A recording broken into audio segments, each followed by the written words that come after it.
یہ پیغمبر جو ہم وقتاً فوقتاً بھیجتے رہے ہیں، ان میں سے ہم نے بعض کو بعض پر فضیلت دی ہے۔ بعض ایسے ہیں جن سے اللہ نے گفتگو کی، اور بعض کے دوسرے امور میں مرتبے بلند کیے۔ اور عیسیٰ ابن مریم کو ہم نے کھلی ہوئی نشانیاں عطا کی اور روح القدس سے ان کو مدد دی۔ اور اگر اللہ چاہتا تو ان سے پچھلے لوگ اپنے پاس کھلی نشانیاں آنے کے بعد آپس میں نہ لڑتے، لیکن انہوں نے اختلاف کیا تو ان میں سے بعض تو ایمان لے آئے اور بعض کافر ہی رہے۔ اور اگر اللہ چاہتا تو یہ لوگ باہم جنگ و قتال نہ کرتے، لیکن اللہ جو چاہتا ہے کرتا ہے۔ اے ایمان والو، جو مال ہم نے تم کو دیا ہے اس میں سے اس دن کے آنے سے پہلے پہلے خرچ کر لو جس میں نہ اعمال کا سودا ہو اور نہ دوستی اور سفارش ہو سکے، اور کفر کرنے والے لوگ ظالم ہیں۔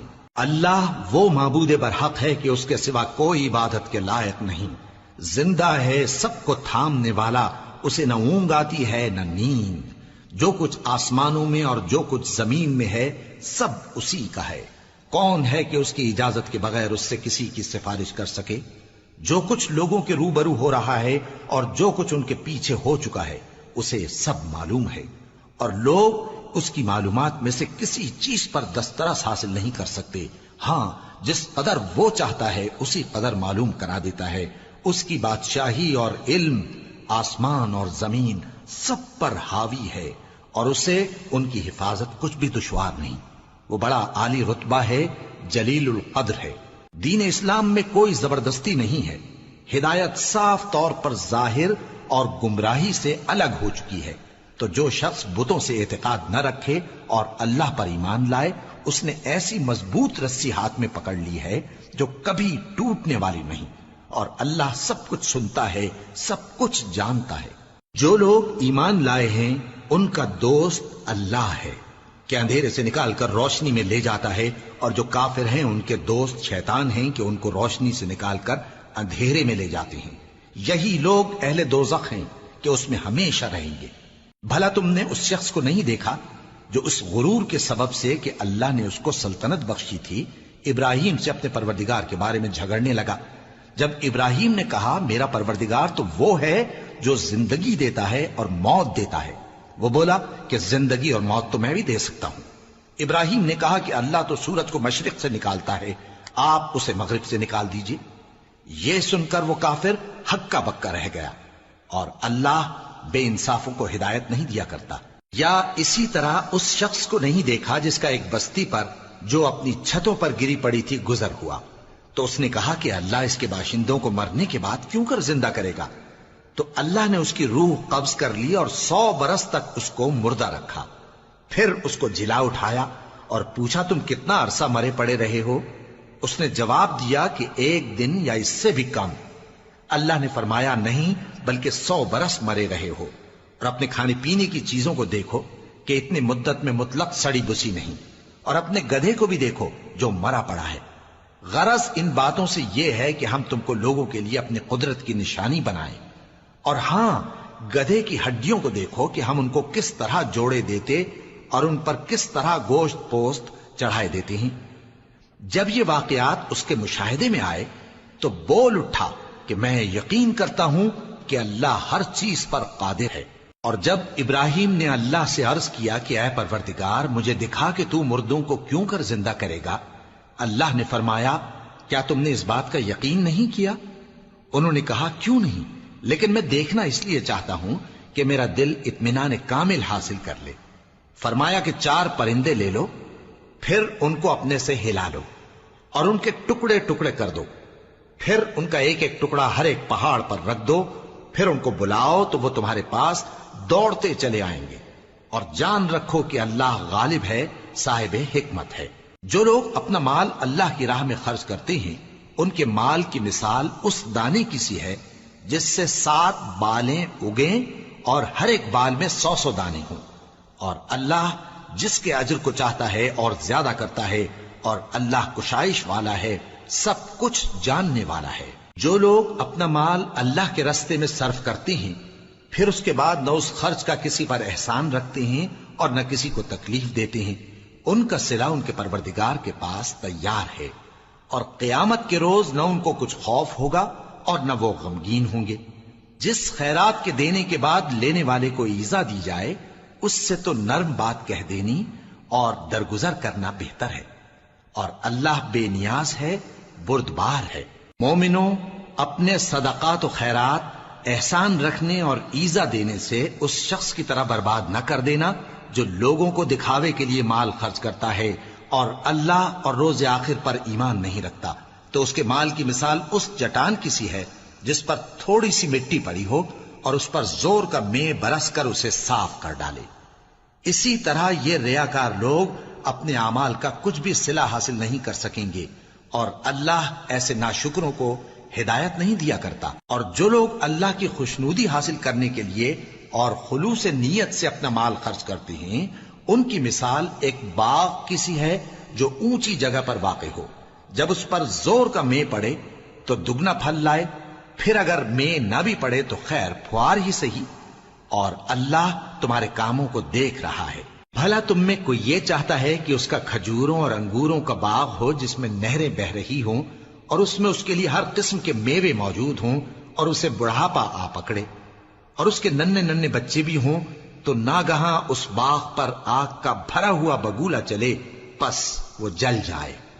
اس طرح اللہ تم سے اپنی آیتیں کھول کھول کر بیان فرماتا ہے تاکہ تم سوچو اور سمجھو۔ مومنو، جو پاکیزہ اور عمدہ مال تم کماتے ہو اور جو چیزیں ہم تمہارے لیے زمین سے نکالتے ہیں ان میں سے اللہ کی راہ میں بھی خرچ کرو، اور بری اور ناپاک چیزیں دینے کا قصد نہ کرنا کہ اگر وہ چیزیں تمہیں دی جائیں تو بجز اس کے کہ لیتے وقت آنکھیں بند کر لو، ان کو کبھی نہ لو، اور جان رکھو کہ اللہ بے نیاز ہے، خوبیوں والا ہے۔ شیطان تمہیں تنگ دستی کا خوف دلاتا اور بے حیائی کے کام کرنے کو کہتا ہے، اور اللہ تم سے اپنی بخشش اور رحمت کا وعدہ کرتا ہے، اور اللہ کشائش والا ہے، سب کچھ جاننے والا ہے۔ وہ جس کو چاہتا ہے دانائی بخشتا ہے، اور جس کو دانائی ملی بے شک اس کو بڑی نعمت ملی۔ اور نصیحت تو وہی لوگ قبول کرتے ہیں جو عقل مند ہیں، اور تم اللہ کی راہ میں جس طرح کا خرچ کرو یا کوئی نذر مانو، اللہ اس کو جانتا ہے، اور ظالموں کا کوئی مددگار نہ ہوگا۔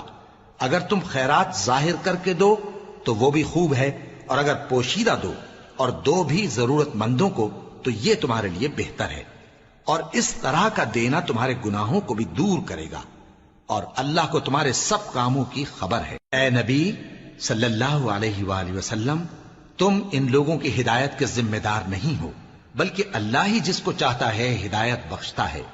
اور مومنو، تم جو مال خرچ کرو گے تو اس کا فائدہ تم ہی کو ہے، اور تم تو جو خرچ کرو گے اللہ کی خوشنودی کے لیے کرو گے، اور جو مال تم خرچ کرو گے وہ تمہیں پورا پورا دے دیا جائے گا اور تمہارا کچھ نقصان نہیں کیا جائے گا۔ اور ہاں، تم جو خرچ کرو گے تو ان حاجت مندوں کے لیے جو اللہ کی راہ میں رکے بیٹھے ہیں اور ملک میں کسی طرف جانے کی طاقت نہیں رکھتے اور مانگنے سے آر رکھتے ہیں، یہاں تک کہ نہ مانگنے کی وجہ سے ناواقف شخص ان کو تونگر خیال کرتا ہے، اور تم قیافے سے ان کو صاف پہچان لو کہ حاجت مند ہیں، اور شرم کے سبب لوگوں سے منہ پھوڑ کر اور لپٹ کر نہیں مانگ سکتے۔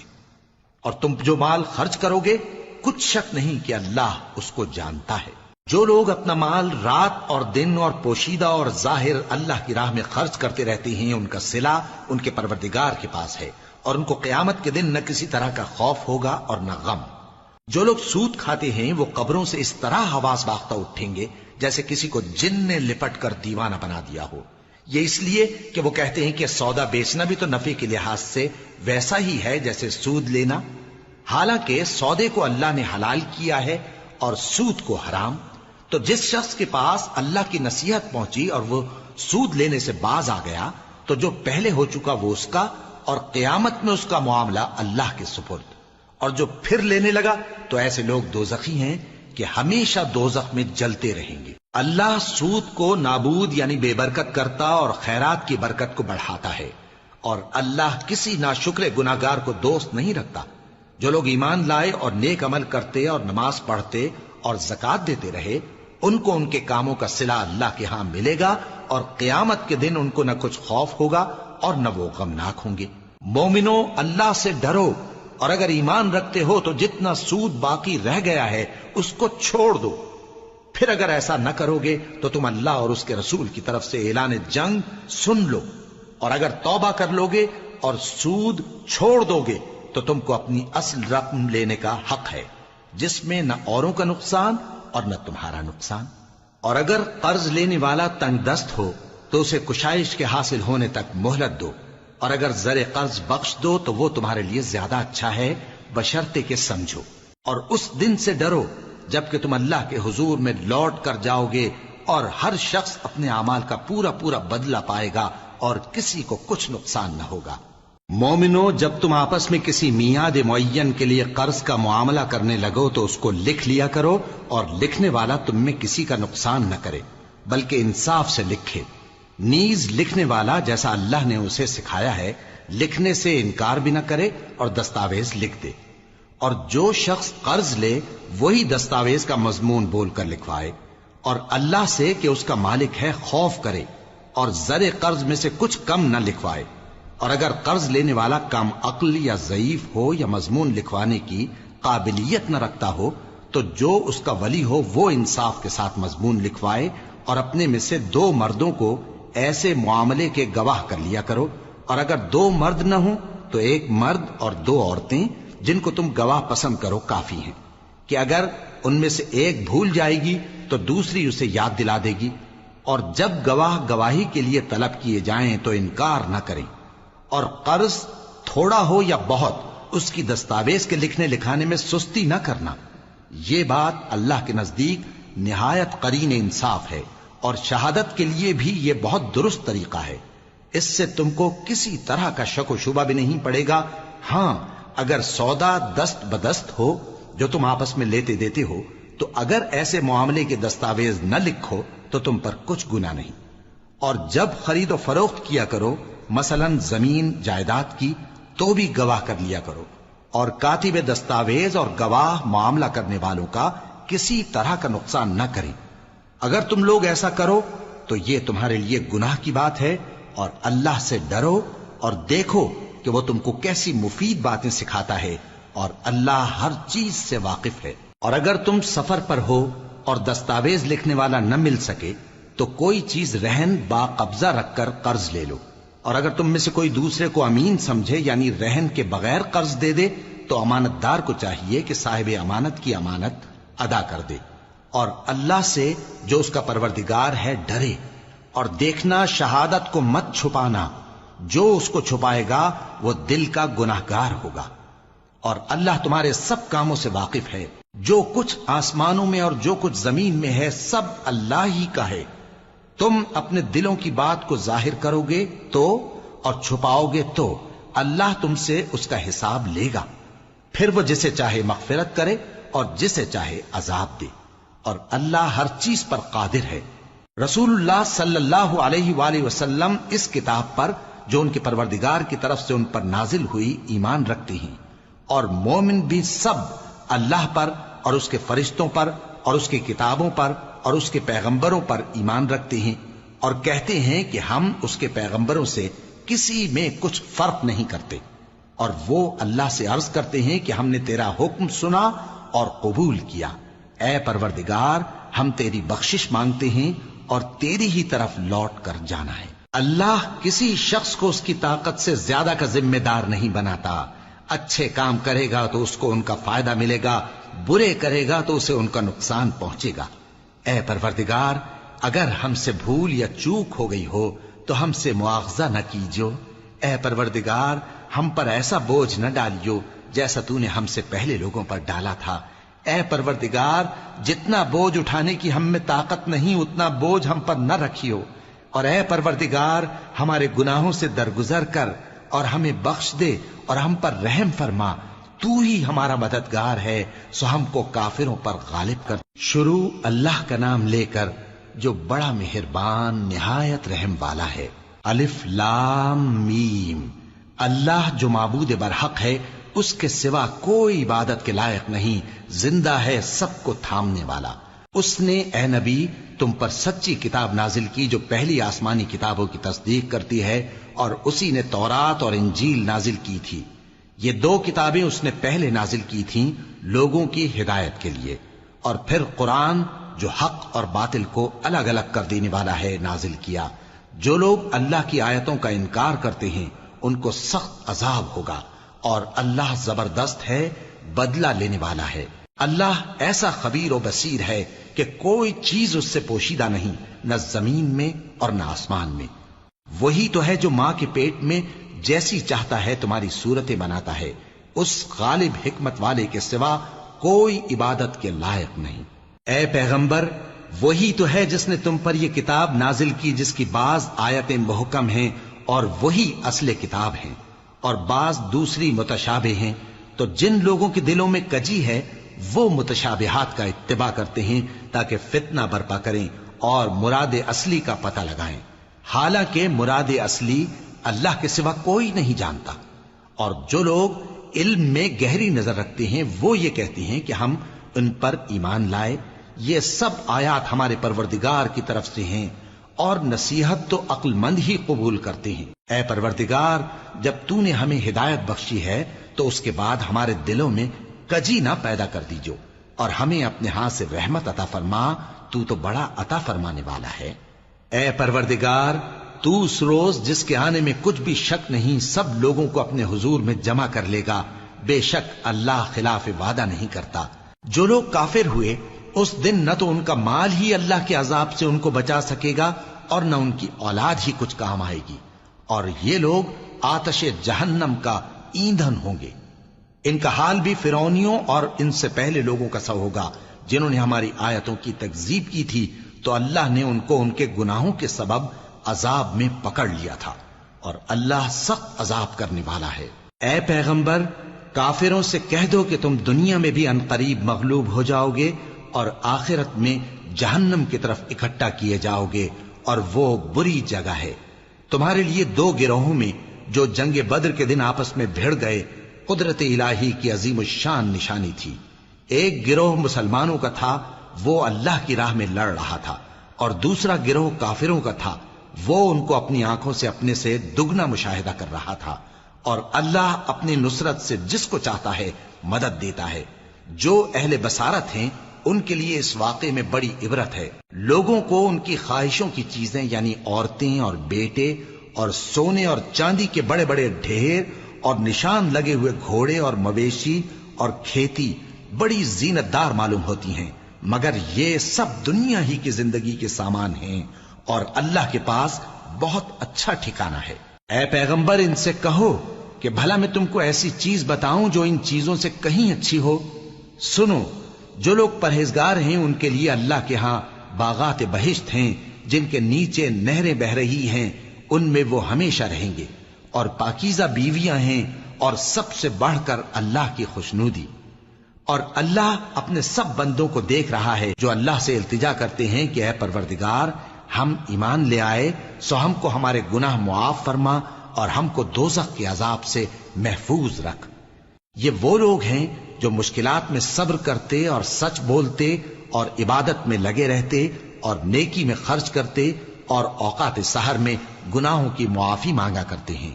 اللہ تو اس بات کی گواہی دیتا ہے کہ اس کے سوا کوئی معبود نہیں، اس حال میں کہ وہ انصاف کا حاکم ہے، اور فرشتے اور علم والے بھی گواہی دیتے ہیں کہ اس غالب حکمت والے کے سوا کوئی لائق عبادت نہیں۔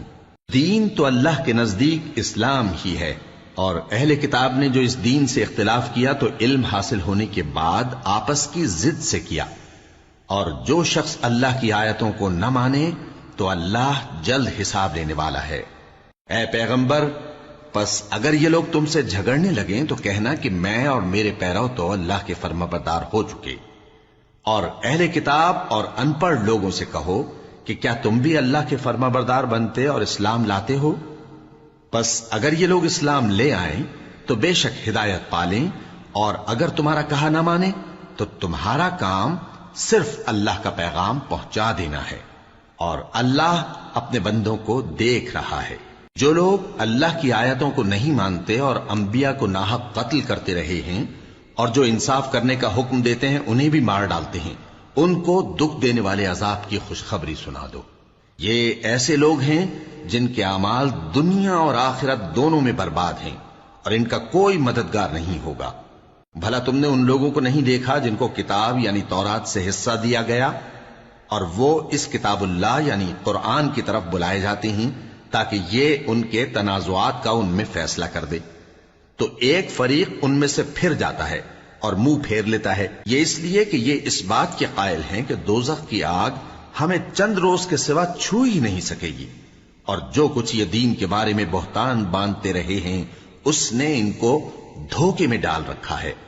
تو اس وقت کیا حال ہوگا جب ہم ان کو جمع کریں گے، یعنی اس روز جس کے آنے میں کچھ بھی شک نہیں، اور ہر نفس اپنے اعمال کا پورا پورا بدلہ پائے گا اور ان پر ظلم نہیں کیا جائے گا۔ کہو کہ اے اللہ، اے بادشاہی کے مالک، تو جس کو چاہے بادشاہی بخشے اور جس سے چاہے بادشاہی چھین لے، اور جس کو چاہے عزت دے اور جسے چاہے ذلیل کرے۔ ہر طرح کی بھلائی تیرے ہی ہاتھ ہے اور بے شک تو ہر چیز پر قادر ہے۔ تو ہی رات کو دن میں داخل کرتا اور تو ہی دن کو رات میں داخل کرتا ہے، تو ہی بے جان سے جاندار پیدا کرتا ہے اور تو ہی جاندار سے بے جان پیدا کرتا ہے، اور تو ہی جس کو چاہتا ہے بے حساب رزق بخشتا ہے۔ مومنوں کو چاہیے کہ مومنوں کے سوا کافروں کو دوست نہ بنائیں، اور جو ایسا کرے گا اس سے اللہ کا کچھ عہد نہیں۔ ہاں، اگر اس طریق سے تم ان کے شر سے بچاؤ کی صورت پیدا کرو تو مذائقہ نہیں، اور اللہ تم کو اپنے غضب سے ڈراتا ہے اور اللہ ہی کی طرف تم کو لوٹ کر جانا ہے۔ اے پیغمبر، لوگوں سے کہہ دو کہ کوئی بات تم اپنے دلوں میں مخفی رکھو یا اسے ظاہر کرو، اللہ اس کو جانتا ہے، اور جو کچھ آسمانوں میں اور جو کچھ زمین میں ہے اس کو سب کی خبر ہے، اور وہ ہر چیز پر قادر ہے۔ جس دن ہر شخص اپنی کی ہوئی نیکی کو موجود پا لے گا اور اپنی برائی کو بھی دیکھ لے گا تو آرزو کرے گا کہ اے کاش اس میں اور اس برائی میں دور کی مسافت ہو جاتی، اور اللہ تم کو اپنے غضب سے ڈراتا ہے اور اللہ اپنے بندوں پر نہایت مہربان ہے۔ اے پیغمبر، لوگوں سے کہہ دو کہ اگر تم اللہ کو دوست رکھتے ہو تو میری پیروی کرو، اللہ بھی تمہیں دوست رکھے گا اور تمہارے گناہ معاف کر دے گا، اور اللہ بخشنے والا ہے، مہربان ہے۔ کہہ دو کہ اللہ اور اس کے رسول کا حکم مانو، پس اگر وہ نہ مانے تو اللہ بھی کافروں کو دوست نہیں رکھتا۔ اللہ نے آدم اور نوح اور خاندان ابراہیم اور خاندان عمران کو تمام جہان کے لوگوں میں سے منتخب فرمایا تھا، ان میں سے بعض بعض کی اولاد تھے، اور اللہ سننے والا ہے، جاننے والا ہے۔ وہ وقت یاد کرنے کے لائق ہے جب عمران کی بیوی نے کہا کہ اے پروردگار، جو بچہ میرے پیٹ میں ہے میں اس کو تیری نذر کرتی ہوں، اسے دنیا کے کاموں سے آزاد رکھوں گی، تو اسے میری طرف سے قبول فرما، تو سننے والا ہے، جاننے والا ہے۔ پھر جب ان کے ہاں بچہ پیدا ہوا تو کہنے لگی کہ پروردگار، میرے تو لڑکی ہوئی ہے، جبکہ اللہ خوب جانتا تھا جو ان کے ہاں ولادت ہوئی تھی، اور نہ ہوتا لڑکا مانند اس لڑکی کے، اور کہنے لگیں میں نے اس کا نام مریم رکھا ہے، اور میں اس کو اور اس کی اولاد کو شیطان مردود سے تیری پناہ میں دیتی ہوں۔ تو اس کے پروردگار نے اس کو پسندیدگی کے ساتھ قبول فرمایا اور اسے اچھی طرح پرورش کیا، اور زکریا کو اس کا کفیل بنایا۔ زکریا جب کبھی عبادت گاہ میں اس کے پاس جاتے تو اس کے پاس کھانا پاتے۔ یہ کیفیت دیکھ کر ایک دن مریم سے پوچھنے لگے کہ مریم، یہ کھانا تمہارے پاس کہاں سے آتا ہے؟ وہ بولی کہ اللہ کے ہاں سے آتا ہے، بے شک اللہ جسے چاہتا ہے بے حساب رزق دیتا ہے۔ اس وقت زکریا نے اپنے پروردگار کو پکارا، عرض کی کہ پروردگار، مجھے اپنی طرف سے اولاد صالح عطا فرما، تو بے شک دعا سننے والا ہے۔ چنانچہ وہ ابھی عبادت گاہ میں کھڑے نماز ہی پڑھ رہے تھے کہ فرشتوں نے آواز دی کہ زکریا، اللہ تمہیں یحییٰ کی بشارت دیتا ہے، جو کلمۃ اللہ یعنی عیسیٰ کی تصدیق کریں گے اور سردار ہوں گے اور عورتوں سے رغبت نہ رکھنے والے اور ایک پیغمبر یعنی نیکوکاروں میں ہوں گے۔ زکریا نے کہا، اے پروردگار، میرے ہاں لڑکا کیوں کر پیدا ہوگا کہ میں تو بڈھا ہو گیا ہوں اور میری بیوی بانجھ ہے؟ فرمایا، اسی طرح اللہ جو چاہتا ہے کرتا ہے۔ زکریا نے کہا کہ پروردگار، میرے لیے کوئی نشانی مقرر فرما دے۔ فرمایا، تمہاری نشانی یہ ہے کہ تم لوگوں سے 3 دن اشارے کے سوا بات نہ کر سکو گے، تو ان دنوں میں اپنے پروردگار کی کثرت سے یاد اور صبح و شام اس کی تسبیح کرنا۔ اور جب فرشتوں نے مریم سے کہا کہ مریم، اللہ نے تم کو برگزیدہ کیا ہے اور تمہیں پاک بنایا ہے اور دنیا جہان کی عورتوں میں سے تم کو منتخب کیا ہے، اے مریم، اپنے پروردگار کی فرما برداری کرنا اور سجدہ کرنا اور رکوع کرنے والوں کے ساتھ رکوع کرنا۔ اے نبی، یہ باتیں اخبار غیب میں سے ہیں جو ہم تمہارے پاس بھیجتے ہیں۔ اور جب وہ لوگ اپنے قلم بطور قرعہ ڈال رہے تھے کہ مریم کا کفیل کون بنے تو تم ان کے پاس نہیں تھے، اور نہ اس وقت ہی ان کے پاس تھے جب وہ آپس میں جھگڑ رہے تھے۔ وہ وقت بھی یاد کرنے کے لائق ہے جب فرشتوں نے مریم سے کہا کہ مریم، اللہ تم کو اپنی طرف سے ایک کلمے کی بشارت دیتا ہے جس کا نام مسیح اور مشہور عیسیٰ ابن مریم ہوگا، اور جو دنیا اور آخرت میں آبرو مند اور مقربین میں سے ہوگا، اور ماں کی گود میں اور بڑی عمر کا ہو کر دونوں حالتوں میں لوگوں سے یکساں گفتگو کرے گا اور نیکوکاروں میں ہوگا۔ مریم نے کہا کہ پروردگار، میرے ہاں بچہ کیوں کر ہوگا کہ کسی انسان نے مجھے ہاتھ تک تو لگایا نہیں۔ فرمایا کہ اللہ اسی طرح جو چاہتا ہے پیدا کرتا ہے، جب وہ کوئی کام کرنا چاہتا ہے تو ارشاد فرما دیتا ہے کہ ہو جا تو وہ ہو جاتا ہے۔ اور وہ اسے کتاب و حکمت اور تورات اور انجیل کا علم عطا کرے گا، اور عیسیٰ بنی اسرائیل کی طرف پیغمبر ہو کر جائیں گے اور کہیں گے کہ میں تمہارے پاس تمہارے پروردگار کی طرف سے نشانی لے کر آیا ہوں، وہ یہ کہ تمہارے سامنے مٹی سے پرندے کی صورت بناتا ہوں، پھر اس میں پھونک مارتا ہوں تو وہ اللہ کے حکم سے سچ مچ پرندہ ہو جاتا ہے، اور پیدائشی اندھے اور ابرص کو تندرست کر دیتا ہوں، اور اللہ کے حکم سے مردوں کو زندہ کر دیتا ہوں، اور جو کچھ تم کھا کر آتے ہو اور جو اپنے گھروں میں جمع کر رکھتے ہو سب تم کو بتا دیتا ہوں۔ اگر تم صاحب ایمان ہو تو ان باتوں میں تمہارے لیے نشانی ہے، اور مجھ سے پہلے جو تورات نازل ہوئی تھی اس کی تصدیق بھی کرتا ہوں، اور میں اس لیے بھی آیا ہوں کہ بعض چیزیں جو تم پر حرام تھیں ان کو تمہارے لیے حلال کر دوں، اور میں تو تمہارے پروردگار کی طرف سے نشانی لے کر آیا ہوں۔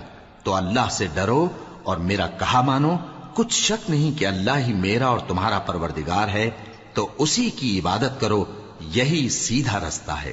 پھر جب عیسیٰ نے ان کی طرف سے انکار و نافرمانی ہی دیکھی تو کہنے لگے کہ کوئی ہے جو اللہ کا طرفدار اور میرا مددگار ہو؟ حواری بولے کہ ہم اللہ کے طرفدار اور آپ کے مددگار ہیں، ہم اللہ پر ایمان لائے اور آپ گواہ رہے کہ ہم فرمانبردار ہیں۔ اے پروردگار، جو کتاب تو نے نازل فرمائی ہے ہم اس پر ایمان لے آئے اور تیرے پیغمبر کے متبع ہو چکے، تو ہم کو ماننے والوں میں لکھ رکھ۔ اور وہ یعنی یہود قتل عیسیٰ کے بارے میں ایک چال چلے، اور اللہ نے بھی عیسیٰ کو بچانے کے لیے تدبیر کی، اور اللہ بہترین تدبیر کرنے والا ہے۔ اس وقت اللہ نے فرمایا کہ عیسیٰ، میں تمہاری دنیا میں رہنے کی مدت پوری کر کے تم کو اپنی طرف اٹھا لوں گا اور تمہیں کافروں کی صحبت سے پاک کر دوں گا، اور جو لوگ تمہاری پیروی کریں گے ان کو کافروں پر قیامت تک فائق و غالب رکھوں گا۔ پھر تم سب میرے پاس لوٹ کر آؤ گے تو جن باتوں میں تم اختلاف کرتے رہے اس دن تم میں ان کا فیصلہ کر دوں گا۔ اب جو کافر ہوئے ان کو دنیا اور آخرت دونوں میں سخت عذاب دوں گا، اور ان کا کوئی مددگار نہ ہوگا۔ اور جو لوگ ایمان لائے اور عمل نیک کرتے رہے ان کو اللہ پورا پورا صلہ دے گا، اور اللہ ظالموں کو دوست نہیں رکھتا۔ اے نبی، یہ ہم تم کو اللہ کی آیتیں اور حکمت بھری نصیحتیں پڑھ پڑھ کر سناتے ہیں۔ عیسیٰ کا حال اللہ کے نزدیک آدم کا سا ہے کہ اس نے پہلے مٹی سے ان کو بنایا، پھر فرمایا کہ باشعور انسان ہو جا، تو وہ ویسے ہی ہو گئے۔ یہ بات تمہارے پروردگار کی طرف سے حق ہے، تو تم ہرگز شک کرنے والوں میں نہ ہونا۔ پھر اگر یہ لوگ عیسیٰ کے بارے میں تم سے جھگڑا کریں اس کے بعد کہ تم کو حقیقت معلوم ہو ہی چکی ہے، تو ان سے کہنا کہ آؤ ہم اپنے بیٹوں اور بیٹیوں کو بلائیں، تم اپنے بیٹوں اور بیٹیوں کو بلاؤ، اور ہم خود بھی آئیں اور تم خود بھی آؤ، پھر دونوں فریق اللہ سے دعا و التجا کریں، اس طرح جھوٹوں پر اللہ کی لعنت بھیجیں۔ یہ تمام بیانات صحیح ہیں، اور اللہ کے سوا کوئی معبود نہیں، اور بے شک اللہ غالب ہے، صاحب حکمت ہے۔ بس اگر یہ لوگ پھر جائیں تو اللہ مفسدوں کو خوب جانتا ہے۔ کہہ دو کہ اے اہل کتاب، جو بات ہمارے اور تمہارے دونوں کے درمیان یکساں تسلیم کی گئی ہے اس کی طرف آؤ، وہ یہ کہ اللہ کے سوا ہم کسی کی عبادت نہ کریں اور اس کے ساتھ کسی چیز کو شریک نہ بنائیں، اور ہم میں کوئی کسی کو اللہ کے سوا اپنا کارساز نہ سمجھے۔ پھر اگر یہ لوگ اس بات کو نہ مانیں تو ان سے کہہ دو کہ تم گواہ رہو کہ ہم اللہ کے فرما بردار ہیں۔ اے اہل کتاب، تم ابراہیم کے بارے میں کیوں جھگڑتے ہو؟ حالانکہ تورات اور انجیل ان کے بعد اتری ہیں اور وہ پہلے ہو چکے، تو کیا تم عقل نہیں رکھتے؟ دیکھو، ایسی بات میں تو تم نے جھگڑا کیا ہی تھا جس کا تمہیں کچھ علم تھا بھی، مگر ایسی بات میں کیوں جھگڑتے ہو جس کا تم کو کچھ بھی علم نہیں؟ اور اللہ جانتا ہے اور تم نہیں جانتے۔ ابراہیم نہ تو یہودی تھے اور نہ عیسائی، بلکہ سب سے بے تعلق ہو کر ایک اللہ کے ہو رہے تھے اور اسی کے فرما بردار تھے اور مشرکوں میں نہ تھے۔ ابراہیم سے زیادہ قرب رکھنے والے تو وہ لوگ ہیں جو ان کی پیروی کرتے رہے، اور یہ پیغمبر آخر الزماں صلی اللہ علیہ وآلہ وسلم اور وہ لوگ جو ایمان لائے ہیں، اور اللہ مومنوں کا کارساز ہے۔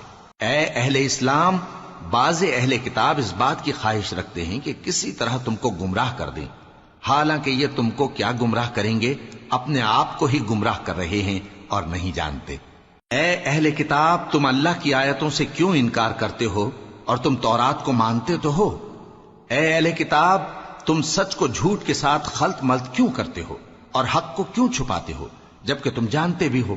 اور اہل کتاب کا ایک گروہ اپنے آدمیوں سے کہتا ہے کہ جو کتاب مومنوں پر نازل ہوئی ہے اس پر دن کے شروع میں تو ایمان لے آیا کرو اور اس کے آخر میں انکار کر دیا کرو، تاکہ وہ اسلام سے برگشتہ ہو جائیں، اور اپنے دین کے پیروں کے سوا کسی اور کی بات کا یقین نہ کر لینا۔ اے پیغمبر، کہہ دو کہ ہدایت تو اللہ ہی کی ہدایت ہے۔ وہ یہ بھی کہتے ہیں، یہ بھی نہ ماننا کہ جو چیز تم کو ملی ہے ویسی کسی اور کو بھی مل سکتی ہے، ورنہ وہ تم پر تمہارے رب کے روبرو حجت قائم کر دیں گے۔ اے پیغمبر، کہہ دو کہ بزرگی اللہ ہی کے ہاتھ میں ہے، وہ جسے چاہتا ہے دیتا ہے، اور اللہ کشائش والا ہے، علم والا ہے۔ وہ اپنی رحمت سے جس کو چاہتا ہے خاص کر لیتا ہے، اور اللہ بڑے فضل کا مالک ہے۔ اور اہل کتاب میں سے کوئی تو ایسا ہے کہ اگر تم اس کے پاس دیناروں کا ڈھیر امانت رکھ دو تو تم کو فوراً واپس دے دے، اور کوئی اس طرح کا ہے کہ اگر اس کے پاس 1 دینار بھی امانت رکھو تو جب تک اس کے سر پر ہر وقت کھڑے نہ رہو تمہیں دے ہی نہیں۔ یہ اس لیے کہ وہ کہتے ہیں کہ امیوں کے بارے میں ہم سے مواخذہ نہیں ہوگا۔ یہ اللہ پر محض جھوٹ بولتے ہیں اور اس بات کو جانتے بھی ہیں۔ ہاں، کیوں نہیں، جو شخص اپنے اقرار کو پورا کرے اور پرہیزگار بنا رہے تو اللہ بھی پرہیزگاروں کو دوست رکھتا ہے۔ جو لوگ اللہ کے اقراروں اور اپنی قسموں کو بیچ ڈالتے ہیں اور ان کے عوض تھوڑی سی قیمت حاصل کرتے ہیں، ان کا آخرت میں کچھ حصہ نہیں۔ ان سے اللہ نہ تو کلام کرے گا اور نہ قیامت کے روز ان کی طرف دیکھے گا، اور نہ ان کو پاک کرے گا، اور ان کو دکھ دینے والا عذاب ہوگا۔ اور ان اہل کتاب میں بعض ایسے ہیں کہ کتاب یعنی تورات کو زبان مروڑ مروڑ کر پڑھتے ہیں تاکہ تم سمجھو کہ جو کچھ وہ پڑھتے ہیں کتاب میں سے ہے، حالانکہ وہ کتاب میں سے نہیں ہوتا، اور کہتے ہیں کہ وہ اللہ کی طرف سے نازل ہوا ہے، حالانکہ وہ اللہ کی طرف سے نہیں ہوتا، اور اللہ پر جھوٹ بولتے ہیں اور یہ بات جانتے بھی ہیں۔ کسی آدمی کو شایع نہیں کہ اللہ اسے کتاب اور حکومت اور نبوت عطا فرمائے پھر وہ لوگوں سے کہے کہ اللہ کو چھوڑ کر میرے بندے ہو جاؤ، بلکہ اس کو یہ کہنا چاہیے کہ اے اہل کتاب، تم ربانی ہو جاؤ، کیونکہ تم کتاب کی تعلیم بھی دیتے ہو اور کیونکہ پڑھتے پڑھاتے رہتے ہو۔ اور اس کو یہ بھی نہیں کہنا چاہیے کہ تم فرشتوں اور پیغمبروں کو معبود بنا لو۔ بھلا جب تم مسلمان ہو چکے تو کیا وہ تمہیں کافر ہونے کو کہے گا؟ اور جب اللہ نے پیغمبروں سے عہد لیا کہ جب میں تم کو کتاب اور دانائی عطا کروں پھر تمہارے پاس کوئی پیغمبر آئے جو تمہاری کتاب کی تصدیق کرے تو تمہیں ضرور اس پر ایمان لانا ہوگا اور ضرور اس کی مدد کرنی ہوگی۔ اور عہد لینے کے بعد پوچھا کہ بھلا تم نے اقرار کیا اور اس اقرار پر میرا ذمہ لیا، یعنی مجھے ضامن ٹھہرایا؟ انہوں نے کہا ہاں، ہم نے اقرار کیا۔ فرمایا کہ تم اس عہد و پیمان کے گواہ رہو اور میں بھی تمہارے ساتھ گواہ ہوں۔ اب جو لوگ اس کے بعد پھر جائیں تو وہی بد کردار ہیں۔ پھر کیا یہ کافر اللہ کے دین کے سوا کسی اور دین کے طالب ہیں؟ حالانکہ سب اہل آسمان و زمین خوشی یا ناخوشی سے اللہ کے فرما بردار ہیں اور اسی کی طرف لوٹ کر جانے والے ہیں۔ کہو کہ ہم اللہ پر ایمان لائے اور جو کتاب ہم پر نازل ہوئی اور جو صحیفے ابراہیم اور اسماعیل اور اسحاق اور یعقوب اور ان کی اولاد پر اترے، اور جو کتابیں موسیٰ اور عیسیٰ اور دوسرے انبیاء کو پروردگار کی طرف سے ملیں، سب پر ایمان لائے۔ ہم ان پیغمبروں میں سے کسی میں کچھ فرق نہیں کرتے، اور ہم اسی اللہ کے فرما بردار ہیں۔ اور جو شخص اسلام کے سوا کسی اور دین کا طالب ہوگا وہ اس سے ہرگز قبول نہیں کیا جائے گا، اور ایسا شخص آخرت میں نقصان اٹھانے والوں میں ہوگا۔ اللہ ایسے لوگوں کو کیوں کر ہدایت دے جو ایمان لانے کے بعد کافر ہو گئے اور پہلے اس بات کی گواہی دے چکے کہ یہ پیغمبر برحق ہے اور ان کے پاس دلائل بھی آ گئے، اور اللہ بے انصافوں کو ہدایت نہیں دیتا۔ ان لوگوں کی سزا یہ ہے کہ ان پر اللہ کی اور فرشتوں کی اور انسانوں کی سب کی لعنت ہے، ہمیشہ اس لعنت میں گرفتار رہیں گے۔ ان سے نہ تو عذاب ہلکا کیا جائے گا اور نہ انہیں مہلت دی جائے گی۔ ہاں، جنہوں نے اس کے بعد توبہ کی اور اپنی حالت درست کر لی تو اللہ بخشنے والا مہربان ہے۔ جو لوگ ایمان لانے کے بعد کافر ہو گئے پھر کفر میں بڑھتے گئے، ایسوں کی توبہ ہرگز قبول نہیں ہوگی اور یہ لوگ گمراہ ہیں۔ جو لوگ کافر ہوئے اور کفر ہی کی حالت میں مر گئے، وہ اگر نجات حاصل کرنی چاہیں اور بدلے میں زمین بھر سونا دیں تو ہرگز قبول نہیں کیا جائے گا۔ ان لوگوں کو دکھ دینے والا عذاب ہوگا اور ان کا کوئی مددگار نہیں ہوگا۔